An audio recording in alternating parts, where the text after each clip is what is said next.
하나님 말씀 사무엘하 12장 24절부터 31절 말씀 함께 보시겠습니다. 사무엘하 12장 24절부터 31절 말씀입니다. 같이 한 목소리로 읽겠습니다. 사무엘하 12장 24절부터 31절 24절입니다. 다윗이 그의 아내 밧세바를 위로하고 그에게 들어가 그와 동침하였더니 그가 아들을 낳음에 그의 이름을 솔로몬이라 하니라. 여호와께서 그를 사랑하사 선지자 나단을 보내 그의 이름을 여디디아라 하시니 이는 여호와께서 사랑하셨기 때문이더라. 요압이 암몬 자손의 납발을 쳐서 그 왕성을 점령하며 요압이 전령을 다윗에게 보내 이르되 내가 납바 곧 물들의 성읍들을 쳐서 점령하였으니 이제 왕은 그 백성의 남은 군사를 모아 그 성에 맞서 진치고 이 성읍을 쳐서 점령하셔서 내가 이 성읍을 점령하면 이 성읍이 내 이름으로 일컬음을 받을까 두려워하나이다 하니 다윗이 모든 군사를 모아 납바로 가서 그곳을 쳐서 점령하고 그 왕의 머리에서 보석 박힌 왕관을 가져오니 그 중량이 금 한 달란트라. 다윗이 자기의 머리에 쓰니라.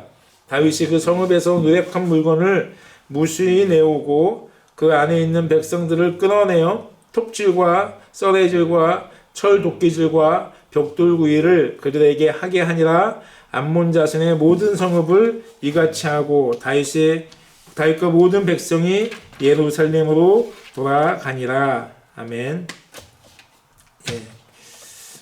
오늘 말씀 계속 보면 오늘 말씀은 두 부분으로 우리가 나눌 수 있습니다. 먼저 24절, 25절 두 절의 말씀은 다윗이 밧세바와 동침하여서 우리가 잘 아는 솔로몬을 낳게 되는 그 얘기가 24절부터 25절에 나오고 있습니다. 그리고 26절부터 마지막 31절까지는 우리 11장 1절부터 시작되온 암몬과의 전쟁이 끝나는 게 되는 과정, 그 과정이 이렇게 나와 있습니다. 요압이 암몬 성읍 납바를 이제 진치고 둘러쳤다가 이제 납바를 쳐서 이제 그 성을 점령하게 되었습니다.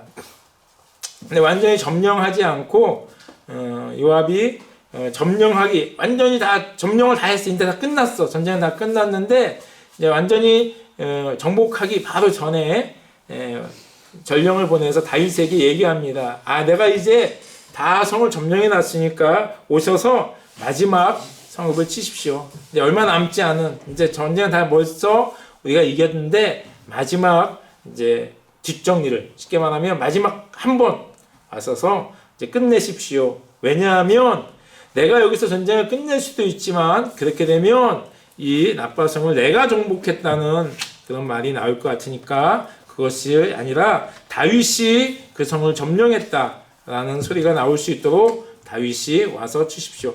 요압이 이 본문의 이 부분에 대해서 여러 가지 많은 해석들이 있습니다. 왜 요압이 이렇게 했을까?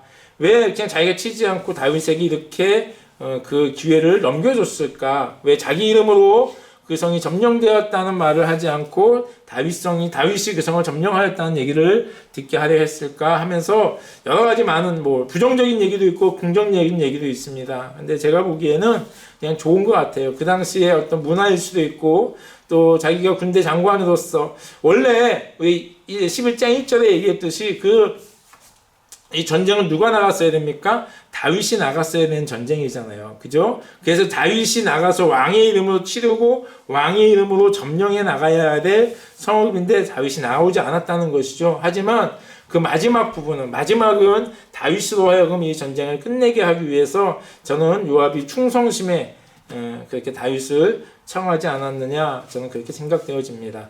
그래서 요압이 좋든지 나쁘든지 간에 여러 가지 그의 성격에 대해서 여러 가지 많은 얘기들이 있지만 다윗 앞에 있어서는 요압은 참 충성된 그러한 신하였던 것 같습니다. 물론 그가 하지 말아야지 우리를 주인하는 다윗의 명령에 순종했던 그런 잘못된 판단을 하고 직언을 하지 못한 것은 잘못됐다 할지라도 어쨌든 그가 다윗이라는 사람 앞에 충성했던 것은 우리가 좀 인정해 줘야 되지 않을까 생각되어집니다.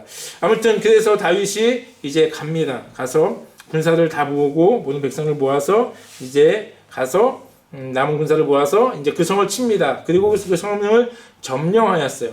점령하고 이제 보니까 왕관을 가져와서 다윗이 썼다고 오늘 30조에 나오고 있습니다. 근데 여기서 왕관, 그 왕의 머리에서 보석 박힌 왕관이라고 얘기하는데 이게 과연 나빠 왕이 암몬의 왕이 썼던 사람 왕이 썼던 왕관일까? 아니면 그 당시 이 암몬의 사람들이 섬겼던 밀곰이라는 그런 신의 신상 위에 얹어 있었던 그러한 왕관일까 하는 그런 논란들이 좀 있습니다. 근데 보통 사람들이 그것은 아마 왕이 썼던 왕관은 아닐 것이라 얘기해요. 왜냐하면 그 중량이 금 한 달란트라고 얘기하고 있어요. 한 달란트를 작게 판단해도 금이 한 24kg에서 30kg 되는 거예요. 24kg나 30kg 되는 왕관을 왕이 쓰고 있었다는 자체가 말이 안 되는 거죠. 군인들이 아마 완전 군장 해봤자 한 20kg, 30kg 되는데 그거를 머리에 쓰고 있고 그것을 갖다가 다윗이 썼다면 아마 조만간 목디스가 걸리든지 건강에 이상이 있을 것입니다. 그래서 보통 생각하기는 이제 밀곰이라는 그 신상 위에 있었던 왕관의 모양을 내다가 그 속에 박혔던 금 보석을 가지고 다윗 왕관에 올려놔지 않았을까 하는 얘기를 합니다. 뭐 중요한 건 아니고요. 그런데 그리고서는 다윗이 그 안에 있는 백성들을 끌어다가 톱질과 썰애질과 철도끼질과 벽돌구이를 그들에게 하게 하였다라고 이렇게 표현하고 있습니다. 이 30절과 31절의 내용을 보면 다윗이 나빠성을 철저하게 완전하게 그냥 딱 이기고 우리가 이겼어 하고 까불지 마 하고 온 것이 아니라 요즘 말하면 나빠의 성을 노예로 삼을 정도로 우리는 식민지화할 정도로 그렇게 철저하게 이 전쟁에서 승리했다는 것을 우리에게 알려주고 있습니다. 그런데 우리가 이 말씀을 지금 사무엘하 12장 나단이 오고 그의 죄를 책망하고 죽고 그다음 아이가 죽고 솔로몬이 태어나고 그 다음에 오늘 전쟁의 기사가 적혀 있는 이 순서대로 쭉 우리가 그렇게 판단하고 그렇게 읽다 보면 무슨 얘기가 나오냐면 이런 얘기가 나옵니다.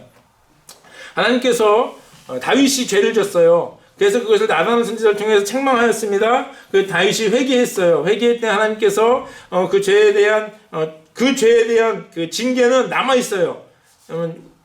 나중에 이제 13장부터 우리가 그 징계에 대해서 보게 될 텐데 남아있어. 하나님께서 너가 지른 죄에 대해서 이렇게 징계할 것이라 했어요. 그러니까 다윗이 회개했죠. 회개하니까 네가 하나님께서 너를 용서해 주셔서 너는 죽지 않을 것이라 얘기해요. 지난번에 얘기했지만 너 회개했어. 그러니까 그럼 아까 얘기했던 그 징계는 없던 걸로 하자가 아니고 그건 여전히 유효하다는 것이죠. 왜냐하면 죄는 야 너 죄 졌으니까 그 죄에 대해서 어떤 대가를 받아야 돼. 그 의미보다 이 죄에 대해서 다윗에게 이 죄의 습성들이 빠져나가게 하기 위해서 속성들이 빠져나가기 위해서 그것을 해결하기 위해서 아마 어쨌든 징계는 남아 있습니다. 하나님께서 말씀하셨으니까 내가 징계하겠다 말씀하셨기 때문에 그 징계는 남아 있습니다. 그리고 근데 하나님께서 그걸 회개했기 때문에 살려주시고 또 하나님의 영광을 가린 것에 대해서 바세바와 다윗 간에 그 부정한 관계 속에서 태어난 아이는 죽게 하지만 하나님께서 솔로몬을 다시 태어나게 하셔서 하나님께서 다윗과의 관계가 회복되어지고 그 회복을 통하여서 하나님께서 또 암몬과의 전쟁도 승리하게 하심으로 나라를 다시 회복시키는 하나님과의 관계가 회복되었다는 증거로 오늘 26절부터 31절의 말씀을 볼 수도 있습니다. 그런데 우리가 이 성경이요 항상 연대기 순서적으로 잘 되어 있지 않다는 것을 우리는 한번 염두에 둬야 됩니다. 많은 학자들이 또 교회 전통적인 해석은 오늘 26절의 말씀은 12장 26절의 말씀은 바로 11장 25절 이후에 그럼 11장 25절에 어떤 내용이 있었느냐? 이제 다윗이 우리아를 통해서 요압에게 우리아를 가장 치열한 전투에 내보내서 죽이게 하라 하고 우리아가 그 편지를 보고 요압이 그 편지를 보고 우리아를 그 형 가까이 가게 해서 끝내 죽게 했잖아요. 그리고 다윗에게 그 소식을 전하면서 얘기하죠. 전쟁에 패했습니다. 그런데 우리아도 죽었습니다. 그랬더니 다윗이 패했다는 소식을 들은 다윗이 어떻게 얘기하냐면 11장 25절 다윗이 전령에게 이르되 너는 요압에게 이같이 말하기를 이 일로 걱정하지 말라. 이 칼은 사람이나 저 사람이나 삼키느니라. 이 성을 향하여 더욱 힘써 싸워 함락시키라 하여 너는 그를 담대하게 하라. 무슨 말이냐면 다윗이 전령을 통해서 요압에게 얘기합니다. 너는 더 이걸로 인해서 낙담하지 마, 실망하지 마. 근데 실제적으로 요압이 힘이 약해서 그래가지고 전쟁에 패한 것이 아니라 우리아를 죽게 하기 위해서 일부러 그렇게 패한 거죠. 그렇기 때문에 너는 더 힘을 가지고 담대하게 너는 더 열심히 힘을 내서 싸워서 승리하라, 함락시키라고 11장 25절에 다윗이 그렇게 말을 했어요. 그리고 그 이후에 우리가 오늘 12장 26절의 말씀이 붙어야 된다고 얘기를 합니다. 그게 순서가 맞다고. 성경을 만드는 성경의 편집자, 또 하나님께서 물론 영감을 주셨겠지만 그 편집자가 어떠한 목적을 가지고 이렇게 만들었지만 실제적으로는 교회의 전통적인 해석과 그리고 많은 학자들이 얘기하기를 11장 25절 이후에 있었던 사건이 12장 26절부터 있던 사건이라는 거예요. 이해되시죠? 그러면 이게 무슨 의미냐면 자, 다윗이 우리아를 죽였습니다. 그래서 패했어요. 그리고 그 요압에게 얘기해서 힘내서 더 힘써 싸워서 승리하라고 얘기하고 요압은 그 얘기를 듣고 이제 또 전력을 다해 싸워서 승리하였습니다. 그런데 그때가 언제냐는 거예요. 이게 순서를 그렇게 11장 25절 밑으로 12장 26절에 붙어서 얘기가 진행되어지면 그러면 다윗은 어떤 상황이었냐면 여전히 하나님 앞에 죄인인 상태였습니다. 자기의 죄를 깨닫지 못하고 있었고 여전히 하나님이 보시기에 11장 27절에 말씀하신 것처럼 여호와 보시기에 악하였더라고 하는 그것이 계속 진행되어지고 있는 거예요. 하나님께서 다윗이 행한 그 악함을 보시고 하나님 판단이 다윗이 악하다. 지금 다윗이 악한 가운데 있고 죄 가운데 있다 하고 하나님 평가하는 그때 그 와중에 그때 하나님 다윗이 뭐예요? 암몬군을 정복하게 되는 그런 일이 벌어졌다는 거예요. 우리는 생각합니다. 하나님께서 다윗이 죄를 져서 암몬과의 전쟁을 승리하지 못하게 있다가 하나님과의 관계가 회복되어지니까 암몬과의 전쟁도 승리할 수 있도록 복을 주셨다라고 생각하면 참 편해요. 해석하기도 편하고 설교하기도 편하고 우리가 받아들이기도 편해요. 그런데 보니까 그게 아니라는 거예요. 다윗이 죄를 짓고 회복되지 못하고 하나님 앞에서 죄의 모습으로 계속 있는 상태인데 하나님께서는 그에게 승리를 주셨어요. 그것도 그냥 단순히 작은 전쟁에 승리한 게 아니라 암몬을 완전히 무너뜨리는, 완전히 점령해서 그들을 노예로 삼아버리는 그런 큰 승리를 다윗이 행할 수 있었다는 거예요. 왜요? 왜 그런 일이 있을 수 있습니까? 하나님이 왜 다윗에게 그것을 허락하셨을까요? 왜 암몬을 정복하는 그 일을 허락하셨을까요? 하나님이 그를 보셨을 때 지금 다윗은 악한 거예요. 우리가 생각할 때 내가 하는 일들이 잘 풀려지면 우리는 착각할 때가 있어요. 내가 신앙생활 잘하고 있구나. 우리가 얘기합니다. 일이 잘 풀려지면 하나님이 나에게 복을 주셨다고 그렇게 얘기할 때가 있어요. 그 말은 뭐예요? 내가 하나님께 잘했더니 아니면 내가 하나님의 은혜를 입어서 하나님이 나를 사랑하셔서 내가 하나님이 나를 어여삐 보셔서 나에게 복을 주셔가지고 내가 이 일들이 잘 되어지고 있구나. 내가 이 일들이 내가 하고자 하는 일들 또 내가 원하는 것들이 잘 풀려지고 있구나. 반대로 내가 생각했던 대로 일이 풀려지지 않으면 내가 기대했던 대로 일이 진행되지 않으면 하나님 왜 막으실까? 하나님 내가 하나님께 잘못한 거 있지 않나? 내가 하나님께 회개할 것이 있지 않느냐? 그거부터 생각하게 돼요.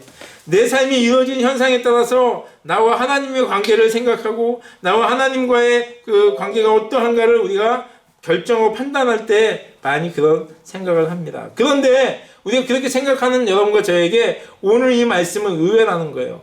다윗이 죄인인데 그러면 전쟁에 패해야지. 암몬과의 전쟁에서 참패를 해야지. 이렇게 큰 죄를 짓고 전쟁을 하고 있는데 참패를 해야지. 근데 그러지 않고 대승을 거두게 하셨다는 거예요. 왜일까요? 우리가 좀 전에 얘기했지만 여러분 착각하지 말아야 될 것이 있습니다. 우리가 앞에 이루어진 현상과 나와 하나님의 관계가 반드시 일치하지 않는다는 거예요. 맞을 수도 있습니다. 하나님과의 관계가 온전하고 우리가 하나님과 더 친밀하고 하나님께서 우리에게 복을 주셔서 나의 삶의 일들이 잘 풀려나가고 그러면 내가 기대한 대로 그 일들이 이루어질 수 있습니다. 그것이 없다는 얘기가 아니에요. 그것이 잘못됐다는 얘기가 아니고 틀렸다는 얘기도 아닙니다. 그럴 수 있습니다. 그런 일이 많이 있습니다. 하지만 100% 모든 상황이 그렇지 않다는 거예요. 욥이 하나님과 잘 관계를 맺었습니다. 하나님이 인정할 만큼 욥은 그렇게 하나님 앞에서 온전한 사람이었어요. 그런데 그의 삶은 어떻습니까? 자녀가 죽고 재산이 불타고 아내가 떠나가고 병이 걸리고. 그래서 사람들이 얘기하죠. 친구들이 너가 분명히 죄가 있어서 그래. 네가 분명히 하나님과 끄어진 관계가 있어서 그래. 빨리 회개해. 빨리 회개해. 막 그렇게 얘기하잖아요. 그게 일반적일 수 있다는 거예요. 그런데 그렇지 않다는 것입니다. 여러분, 내 삶이 내가 원하는 대로 잘 되었다 하는 것, 그것이 100% 하나님과의 관계도 온전하다는 것을 나타내지 않는다는 걸 여러분 기억하셔야 됩니다. 기억하셔야 돼요. 왜냐면 분명한 것은 내가 내 앞에 있는 현상들을 볼 것이 아니라 나와 하나님과의 관계 속에서 보셔야 돼요. 내 마음에 하나님을 업신여기는 마음이 있는지 없는지 그것을 우리가 판단할 수 있어야 돼요. 다윗은 여전히 하나님을 업신여기는 마음이 있어서 회개하지 않았잖아요. 그럼 몰랐을 거예요. 막 전쟁에 패하고 막 참패하면 하나님 뭐가 잘못된 것입니까? 무엇이 문제입니까? 하면서 하나님께 나아갔을 텐데 그런 일이 없었거든. 잘 되거든. 그러니까 여전히 그가 나단이 오기 전까지 자신의 죄를 깨닫지 못합니다. 그런데 그럼 왜 하나님이 그러셨을까요? 왜 그러셨을까요? 100% 정확한 답은 모르겠다요, 저는. 왜? 제가 하나님이 아니기 때문에. 하나님이 왜 다윗을 치지 않으셨을까, 그때? 왜 암몬과 전쟁을 왜 다윗에게 승리를 주셨을까? 하나님 왜 그랬을까요? 저한테 100% 답을 찾는다면 모르겠다요. 그런데 짐작하는 것은 우리가 하나님이 왜 그렇게 하셨는가 하는 것을 짐작하게 하는 힌트가 있습니다. 그것은 바로 사무엘하 7장의 말씀입니다. 사무엘하 7장의 말씀이 무엇인지 기억하시죠? 다윗이 하나님의 전을 짓겠다 할 때 하나님께서 그걸 만류하면서 다윗에게 복을 주셨던 내용입니다.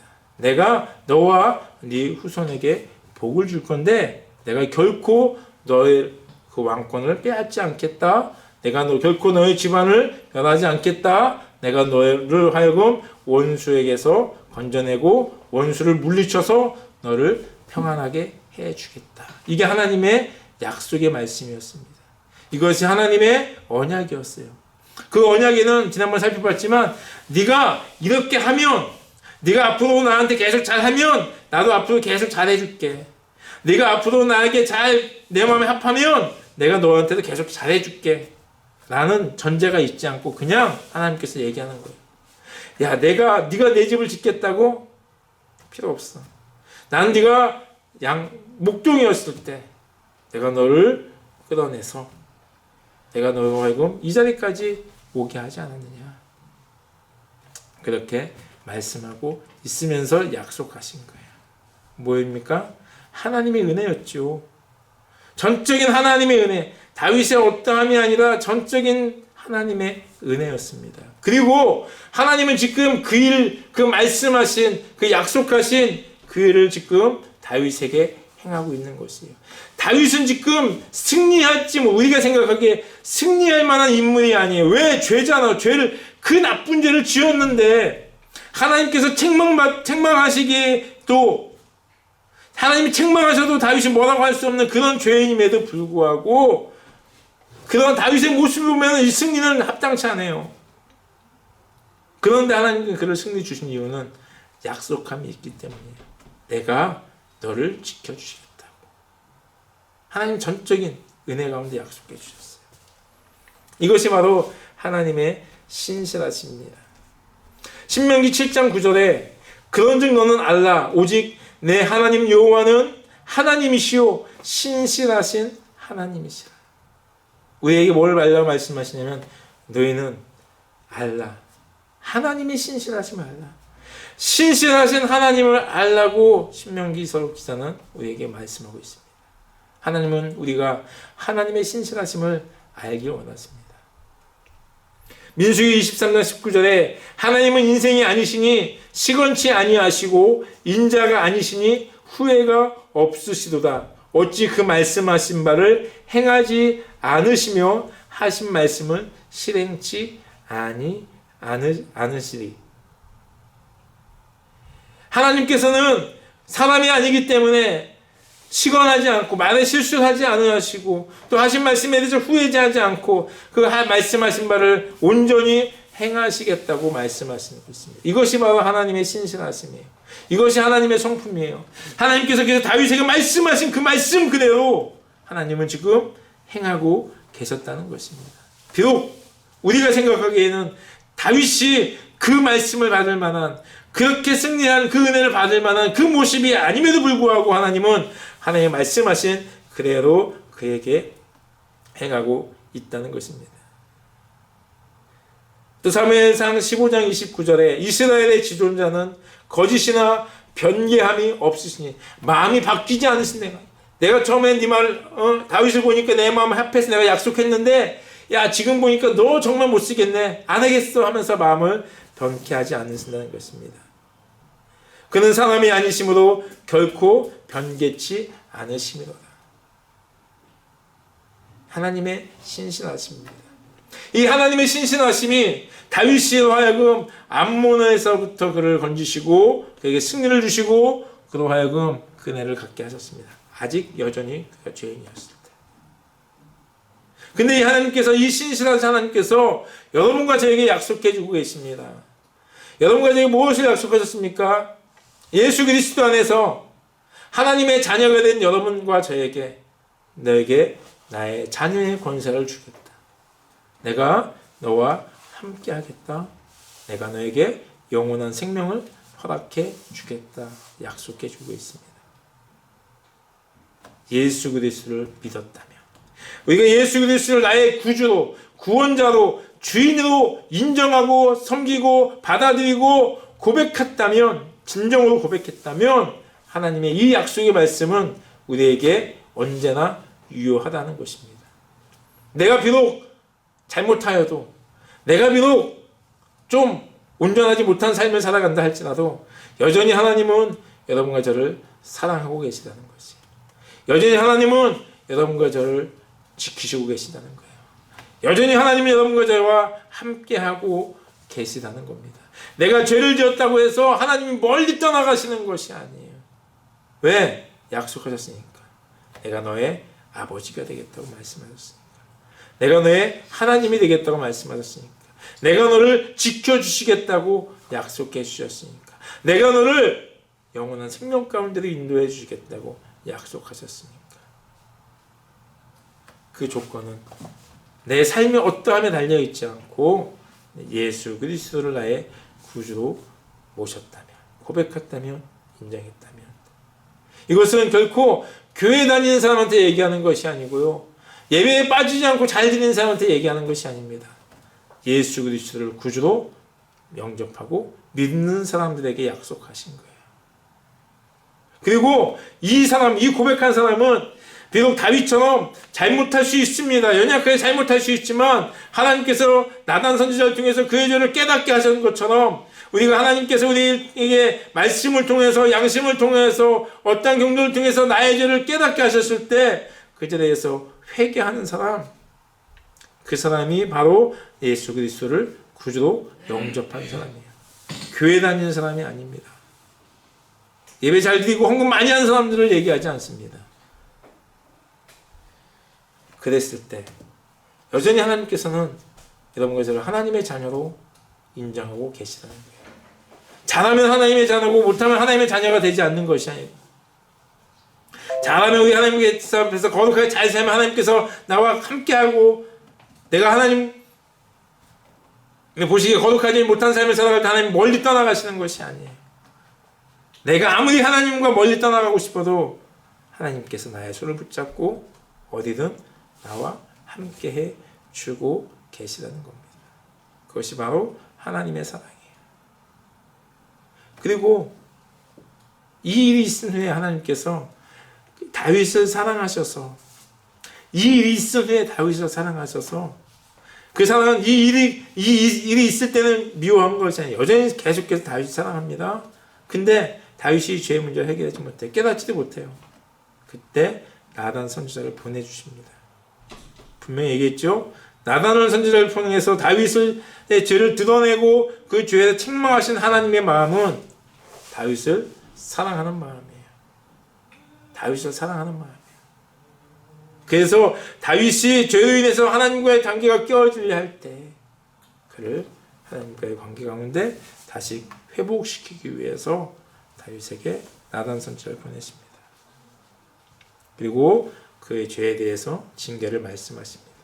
다윗이 또 그 하나에서 자기가 밧세바와 낳은 아이가 죽는 그런 슬픔과 고통을 맞이하게 됩니다. 그리고 하나님께서는 그를 이제 회개했을 때 23절과 24절에 그를 다시 24절과 25절에 다시 그를 회복시키는 것은 그 부분이에요. 그 부분.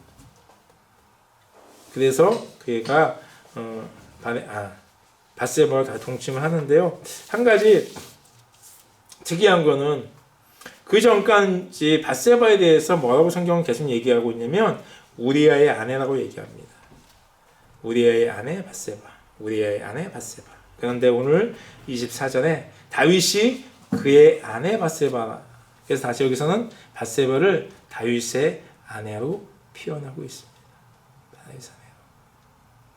하나님께서 다윗의 죄를 용서하셨기 때문에. 그래서 동침하여서 아들을 낳았어요. 아들을 낳으니까 솔로몬이라고 다윗이 이름을 줬습니다. 솔로몬의 뜻은 평화라는 뜻이에요. 화평, 평화. 뭐 영적으로 우리가 해석한다면 다윗이 이 솔로몬을 통해서 밧세바 사이에 난 솔로몬을 통해서 하나님과 화평하고 그런 의미도 있을 수 있습니다.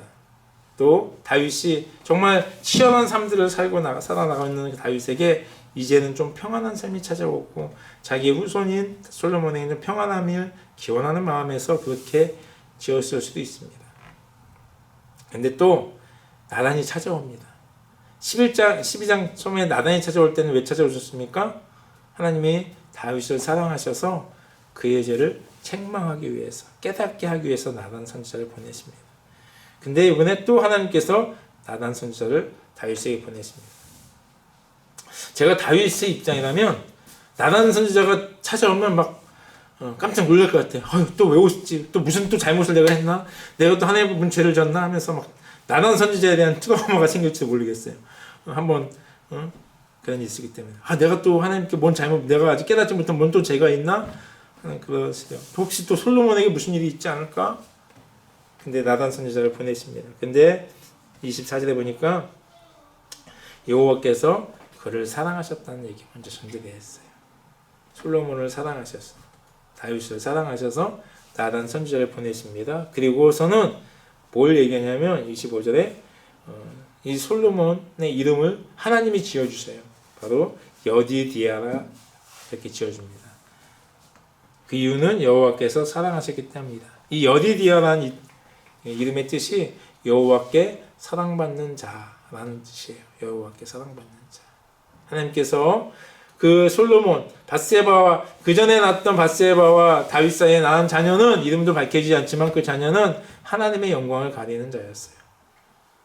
그건 하나님의 영광을 가린 다윗의 범죄함에 대한 어떤 열매였다면 이제 하나님께서 그 하나님과 관계 회복되어지고 그다음에 그 사이를 축복하시면서 솔로몬에게 여디디아, 하나님의 내가 너를 사랑한다 그런 이름을 지어주셨습니다. 그런데 요 여디디아라는 이 말을 지어주신 또 하나의 이유는 우리가 13장부터 이거 보게 될 때 얘기했죠. 하나님께서 말씀하신 그 징계, 이런 징계가 있을 것이라 말씀을 그 징계들이 이루어져요.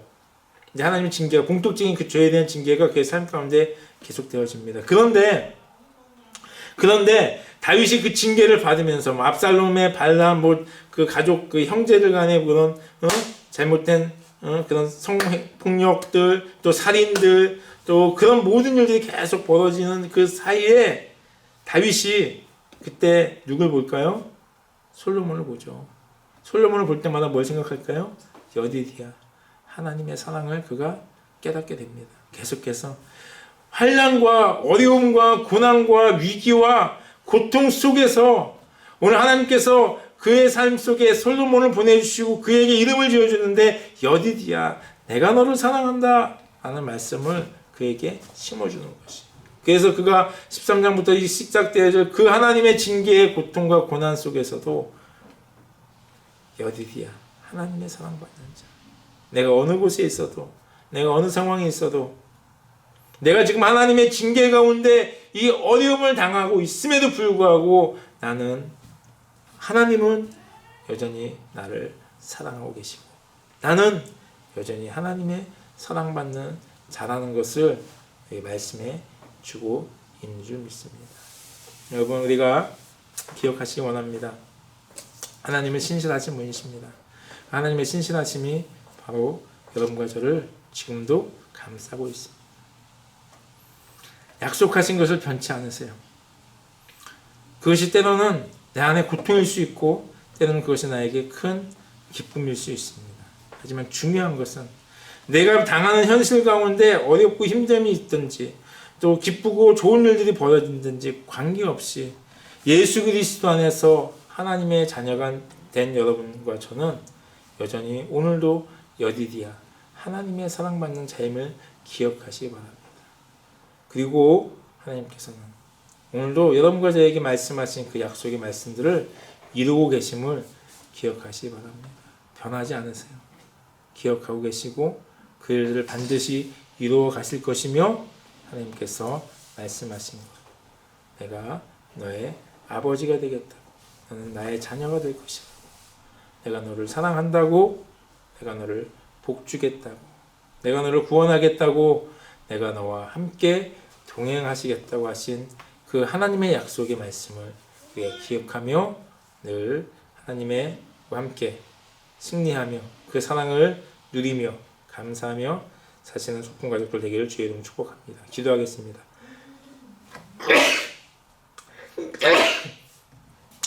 하나님 감사합니다. 다윗의 어떠함에 관계없이 하나님께서는 다윗에게 약속하신 그 약속의 말씀을 신실하게 이루어 가심을 깨닫습니다.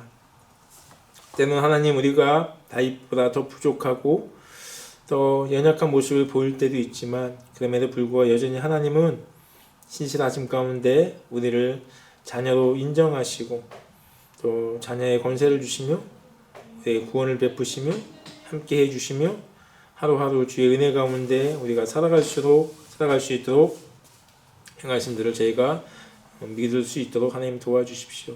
그래서 신실하신 하나님이 우리 삶 가운데 말씀 가운데 그치는 것이 아니라 우리 삶 가운데도 경험되어지고 인정되어지길 간절히 원합니다.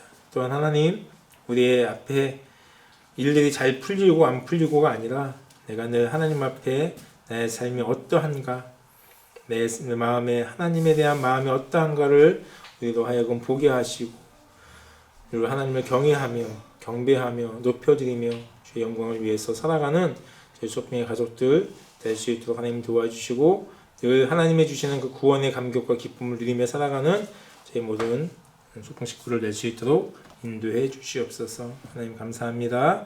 예수님의 이름으로 기도했습니다. 아멘.